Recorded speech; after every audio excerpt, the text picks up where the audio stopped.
அமைதியாக இருக்கிறதுக்காக 3 விஷயத்தை எவன் ஒருவன் தெரிஞ்சு கொள்ளறானோ அவனுக்கு அமைதி கண்டிப்பாக கிடைக்கும். போக்தாராம் யக்ய தபசம்.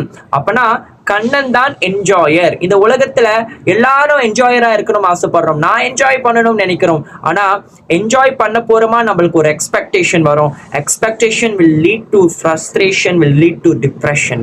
அதனால எக்ஸ்பெக்டேஷன் இல்லாம நான் எப்பொழுதும் இறைவனுடைய சேவகன், நான் என்ஜாயர் கிடையாதுன்னு அந்த ஒரு தத்துவத்தை புரிஞ்சா மனம் அமைதியாக இருக்கும்.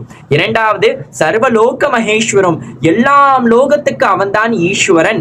எல்லாமே கண்ணனோடை, நீயும் கண்ணனோடை, நானும் கண்ணனோடை. Everyone belongs to God. இந்த கான்செப்டை நம்ம புரிஞ்சுக்கிட்டோமா நம்ம ரொம்ப அமைதியாக இருப்போமா. மூணாவது, சுகிருத்தாம் சர்வபூதானாம். எல்லாம் ஜீவராசிகளுக்கு நண்பர் கண்ணன் ஒருவனே. இந்த உலகத்துல நம்ம ஃப்ரெண்ட்ஷிப் நிறைய பேர் இவங்கள பெஸ்ட்